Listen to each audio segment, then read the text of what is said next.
Hello everyone, I'm Rutuja Jori. I'm Venture Services Manager at Altitude Accelerator, and today I'm speaking with Giselle Melo. She's an advisor at Altitude Accelerator and managing partner at MATR Ventures.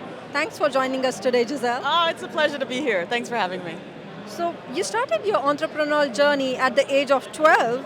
Can you share some experiences from your early ventures and how they shaped your career?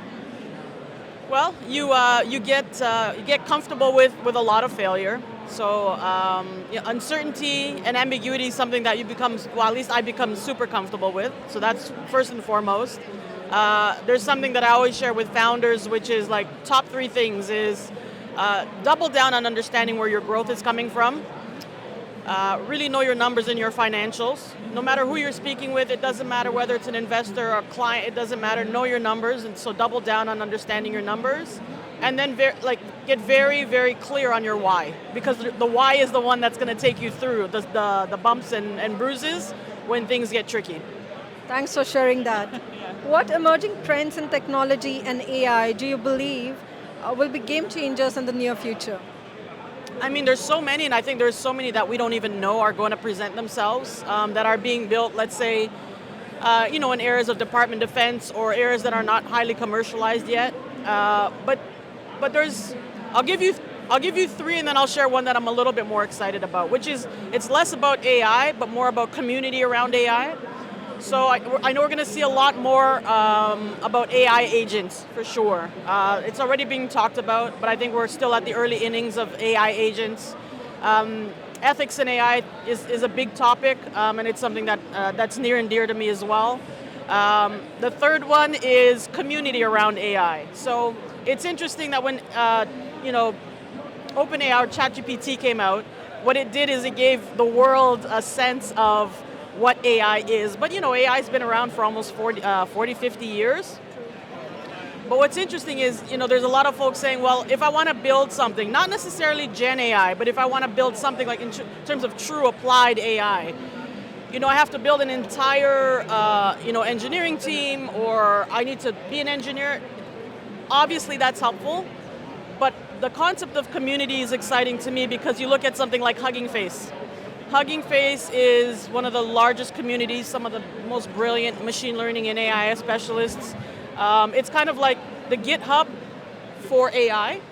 And if you can tap into that community and build some of your product or your company by leveraging that community, you'll jump leaps and bounds.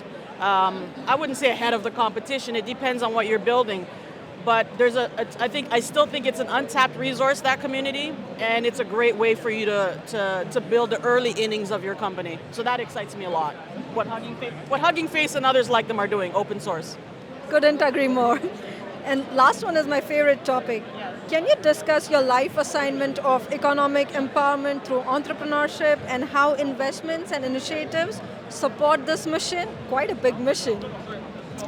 Yeah, so I'm very passionate about two areas, naturally, the capital markets, or how money moves, and technology. So for me, at a very early age, understanding how money moves was critical. Pretty much through my entire, like you said, I'm an entrepreneur since I'm 12, so it's always been a grind for the most part, and it's always been a little bit more difficult to raise capital maybe than some others. But what technology, I think, still has an opportunity, provides people with an opportunity to do, is to build something from nothing.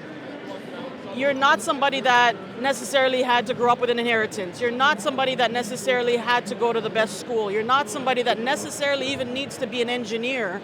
But just knowing that you can build the entire scaffolding and infrastructure of your company using technology from the ground up, I think is still a very, very powerful tool. And so for me, economic empowerment through entrepreneurship is technology. You can start and you can actually probably build something with no money. Obviously, if you want to scale, then you've got to raise, or you got to build your company on a retained earnings basis. But technology is a special thing. If used properly, I believe it still is one of the greatest opportunities for wealth generation.